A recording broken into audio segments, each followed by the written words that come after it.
রাজিয়া রহমানের সাথে আহমেদের বাবার অনেক ভালো সম্পর্ক ছিল বলে রাজিয়া রহমান তাদের বাড়িতে থাকতো। এই কারণে আহমেদকে সে ছোট থেকে দেখাশোনা করে এসেছে। রাজিয়া রহমান অবিবাহিত, কোনো এক কারণে সে কখনো বিয়ে করেনি। তবে আহমেদকে সে নিজের ছেলের থেকেও বেশি দেখে। আবার রোজার মা বাবা যখন বেঁচে ছিল তখন রোজার মা রাজিয়া রহমানের বেস্ট ফ্রেন্ড ছিল।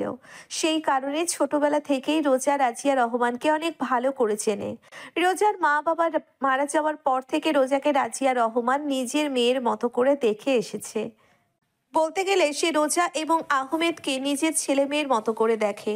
আর রোজা এবং আহমেদ ও রাজিয়া রহমানকে তাদের মায়ের স্বরূপ সম্মান করে। রাত ৮টার মধ্যে রোজা সমস্ত কাজ শেষ করে গাড়িতে উঠে পড়ে। ম্যাম, এখন কি ফ্ল্যাটে যাব? রোজা বলল। না, ফ্ল্যাটে না। নাহিদ উৎসুক হয়ে বলল। কেন ম্যাম? আন্টি কি অসুস্থ? মামুনির কাছে যাব। আরে না, মামুনি বলল রাতের খাবারটা যেন মামুনির বাসায় খেয়ে যায়। মাঝে মাঝে মামুনি যে কি এসব জেদ শুরু করে কি আর বলবো। কিভাবে বোঝাবো বলো তো? এখন আমার সাথে মামুনির বেশি দেখা করাটা খুবই বিপজ্জনক। আমার তো এখন শত্রুর অভাব নেই। যদি কখনো কোনোভাবে আমার কোনো শত্রু জানতে পারে যে মামুনি আমার আপনজন, তাহলে মামুনির নিরাপত্তা থাকবে না। এটা আমি কিভাবে বোঝাবো? অত্যন্ত বিরক্তির সাথে বলল রোজা। অহনা বলল। ম্যাম, আন্টি তো আপনাকে অনেক ভালোবাসে, এই কারণেই হয়তো। আর আমরা তো বারবার আন্টিকে বলেছি আমরা কিছু সিকিউরিটি গার্ড রাখি আন্টির কাছে। আন্টি একা একা বাসায় থাকে, সিকিউরিটি দরকার আছে, কিন্তু আমাদের কথা তো শোনেনি না। রোজা বলল। এটাই তো সমস্যা। নোরা বলে উঠল। আপনারা কার সাথে কথা বলছেন ম্যাম? রোজা নোরার দিকে তাকিয়ে পড়ল। নাহিদ বলল। আমার মামুনির কথা বলছি, চলো আজকে পরিচয় করিয়ে দিব। আমরাও যাবো ম্যাম আপনার সাথে। তো কি, আমি একা যাব? তোমাদের কি মনে হয় মামুনি আমাকে একা একা খাওয়ার জন্য ডেকেছে? তোমাদের কেউ খাওয়াবে এজন্য যেতে বলেছে। চলো যাই, বেশি রাত করা যাবে না। রোজা বলল। নাহিদ গাড়ি স্টার্ট দিল। মিনিট 10-এর মধ্যেই তাদের গাড়ি একটা মাঝারি আকারে একতলা বাড়ির সামনে এসে দাঁড়ালো। রাজিয়া রহমান একা একা থাকার কারণে খুব বেশি বড় বাড়ি নেয়নি। থাকতে দিতে চেয়েছিল, কিন্তু কিন্তু তিনি সেটা মানেনি। রাজিয়া রহমানের এই বাড়ির পাশেই একটা রেস্তোরাঁ আছে যেটা তার নিজের। তার হাতের রান্না অনেক ভালো। এই কারণে সে নিজ উদ্যোগে একটি রেস্তোরাঁ খুলেছে, যেখানে মোটামুটি বেশ ভালোই লোকজন যাওয়া আসা করে। সবাই গাড়ি থেকে নেমে পড়ল। গাড়ি থেকে নামার পর রোজা নাহিদকে বলল। গাড়িটা ঠিকঠাক সাইড করে রাখো। এরপরে বাড়ির দিকে এগোতে গেলেই রোজার চোখ আটকে যায়। ভ্রু কুঁচকে তাকিয়ে থাকে সামনের দিকে। রোজার পিছু পিছু অহনাও এসে রোজাকে এমন স্তম্ভ হয়ে দাঁড়িয়ে থাকতে দেখে সে সামনে তাকিয়ে দেখেছে। বিষয়টা আন্দাজ করতে পেরে অহনা মনে মনে বলল। সিট, তাহলে আন্টি এই কারণে ম্যামকে ডেকেছে। আজ যে আবার আজ যে আবার কেমন ঝড় উঠে কে জানে। রোজা জিভ দিয়ে ঠোঁট ভিজিয়ে চোখ বন্ধ করে একটা বড় শ্বাস, যেন নিজের রাগ নিয়ন্ত্রণের চেষ্টা করছে। অহনা বিষয়টা বুঝতে পেরে বলল। ম্যাম চলুন যাই। রোজা অহনার দিকে তাকিয়ে বলল। মামুনি কাজটা ঠিক করছে না অহনা। মামুনি বারবার আমাকে বাধ্য করছে অতীতের মুখোমুখি হতে। আমি চাচ্ছি না, তবু আমাকে বাধ্য করছে। অহনা মাথা নিচু করে চুপ রইল। রোজাকে কিছু বলে সান্ত্বনা দেওয়ার মতো কোনো বাক্য তার কাছে নেই। গাড়ি পার্ক করে একে একে নাহিদ ও নোরাও আসলো। নোরা এসে বলল। কি হলো ম্যাম, চলুন যাই। নাহিদের চোখ গেল সামনে থেকে পার্ক করা গাড়িটার দিকে। সে মুখ ফসকে বলে দিল। আরে, এটা তো আহমদ স্যারের গাড়ি। রোজা নাহিদের দিকে শান্ত চোখে তাকালো। সঙ্গে সঙ্গে নাহিদ চুপসে গেল। তার তো মনেই ছিল না এইখানে রোজা আছে। উত্তেজনার বশে বলে দিয়েছে। রোজা আবারও সামনে থাকা গাড়িটার দিকে তাকিয়ে বলল।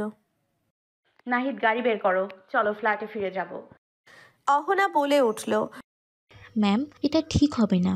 আন্টি কত আশা করে আপনাকে ডেকেছে, এখন এইভাবে।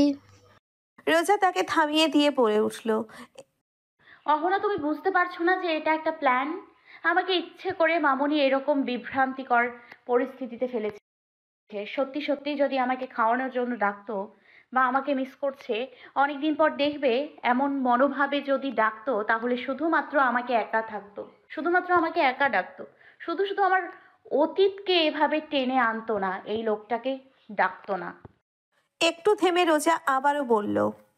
মামুনি ইচ্ছে করে এমন করছে। শাহিদ আমতা আমতা করে বলল।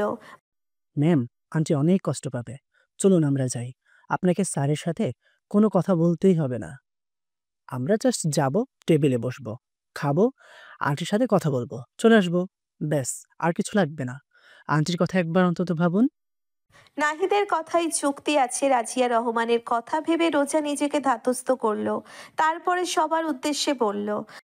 চেয়েছিলাম আজকে একটু অনেক বেশি সময় কাটাবো মামুনির সাথে, কিন্তু এখন সেটা আর আজকে হচ্ছে না। গিয়ে খাওয়া দাওয়া করে চলে আসবো, বেশিক্ষণ থাকবো না বলে দিলাম। রোজার কথাই মাঝে উপর নিচ মাথা ফাঁকিয়ে সম্মতি দিল। সে যেতে হয়েছে, এটাই অনেক। আহমেদ আরাম করে সোফায় বসে আছে, হাত দুটো পাথর পিছনে, চোখেও একটা তীব্র আত্মবিশ্বাস নেই। তার বসার ভঙ্গি দেখেই বোঝা যায় সে এখানে বসার একেবারেই অভ্যস্ত, যেন বাড়ির মালিকই সে, অথচ এই বাড়িতে তার কোনো অধিকার নেই। মনে মনে আহাদ আহমেদ বলল। কিসের অধিকার নেই? অবশ্যই অধিকার আছে। মামুনি বলেছিল এই বাড়ি রোজার নামে লিখে দেবে। রোজা যেহেতু আমার, তাহলে বাড়িটাও আমার। আমরা আবার আলাদা নাকি? আমাদের দুটি দেহে একটি প্রাণ। সামনের টেবিলে ছড়িয়ে রাখা কয়েকটা ম্যাগাজিন, অর্ধেক খাওয়া কফির মগ, বাইরে হালকা বাতাস বইছে। জানালা দিয়ে চাঁদের আলো ফিল্টারের মতো ঢুকছে ঘরে, কিন্তু আহমেদের মুখে কোনো নড়াচড়া নেই। একটু আগে এসে বাড়ির সদর দরজা একদম খুলে দিয়ে এসেছে। আহমেদ জানে যে একটু পরে এখানে এসে হাজির হবে তার কাঙ্ক্ষিত ব্যক্তি রোজা, এবং এসেই সে তুল কালাম বাণ্ড বাঁধাবে, সেটাও সে জানে। একটু আগে রাজিয়া রহমান আহমেদকে কফি খেতে দিয়ে রান্না করতে গিয়েছে, আর যাওয়ার আগে সতর্ক করে বলে গিয়েছে। রোজা আসলে ওর সাথে একদম খাটতারামি করবি না সাদ। মেয়েটা অনেকদিন পর আমার বাসায় আসছে, এমনিতেই তোকে দেখে রেগে যাবে। আহমদ খুব ভালো মদ নিয়ে বলে ফেলেছে। মামুনি, তুমি টেনশন নিও না তো। তোমার বান্ধবীর মেয়েকে কিভাবে টাইট দিতে হয় সেটা আমার খুব ভালো করে জানা আছে। কিন্তু ভালোবাসি দেখে কিছু করতে পারছি না, না হলে কবে ওকে মাথায় তুলে এক আছাড় মারতাম। আহমেদের চিন্তা ভাবনার মাঝেই মুহূর্তেই দরজা খুলে বাড়িতে প্রবেশ করে রোজা। দৃঢ় পদক্ষেপ ঘরে ঢুকেই আবারও থমকে যায় সে। আহমেদ তীক্ষ্ণ চোখে তাকিয়ে রইল। ক্লোজার কি? নাহিদ ও অহনা আহমেদকে দেখেই যেন খুব খুশি হলো। তারা প্রথম থেকেই আহমেদকে অনেক পছন্দ করে। প্রথমত তার গানের অনেক বড় ফ্যান। এরপরে যখন তাদের সাথে পরিচয় হয়েছে, তখন আহমেদের অমায়িক ব্যবহার তারা সবাই মুগ্ধ হয়েছিল। নুরা তো লাফাতে গিয়েও রোজার দিকে তাকিয়ে আর লাফাতে না। আসসালামু আলাইকুম স্যার, কেমন আছেন? শ্রোতা ওদের দুজনের এমন ভদ্রতা দেখে নাক কুচকালো। এত অভদ্রতা দেখানোর কি আছে? আহমেদ সুন্দর করে হেসে বলল। খুব ভালো আছি, আলহামদুলিল্লাহ। তোমরা কেমন আছো? সবাই হাসি মুখে বলল। নুরা একটু মিনমিন করে বলল। স্যার, আমি আপনার অনেক বড় ফ্যান, আমাকে একটা অটোগ্রাফ দিবেন? রোজা ভ্রুকুচকে তাকালো নুরার দিকে, কিন্তু সে তো রোজার সেই দৃষ্টি দেখতে পেল না। আহমেদ বলল। শিওর, কেন নয়? শুধু অটোগ্রাফ কেন, ফটোগ্রাফও নিয়ে যাও। নুরা যেন আহ্লাদে আটখানা হয়ে গেল। সে টই টই করে আহমেদের কাছে গেল। আহমেদ সোফা থেকে উঠে দাঁড়ালো। নুরা তার কোটোর পকেট থেকে একটি ছোট নোটবুক বের করলো। এরপর একটি কলম আহমেদের দিকে এগিয়ে দিল। আহমেদ সুন্দর করে একটা অটোগ্রাফ দিয়ে দিল। স্যার, আমার নাম জানলেন কিভাবে? ম্যাজিক। আহমেদ মুচকি হেসে বলে। আসলে তুমি যখন আমাদের গ্রুপে জয়েন্ট হয়েছিলে, তখন আমি স্যারকে জানিয়েছিলাম তোমার কথা। আসলে নতুন কেউ জয়েন হলে বা আমাদের গ্রুপে কোনো কিছু হলে আমরা স্যারকে সব জানাই। রোজার সাথে সাথে ফট করে তাকালো অহনার দিকে। বিষয়টা বুঝতে পেরে অহনা তো এবার একটা শুকনো ঢোক গিলল না। রোজা রোজা বিড়বিড় করে বলল,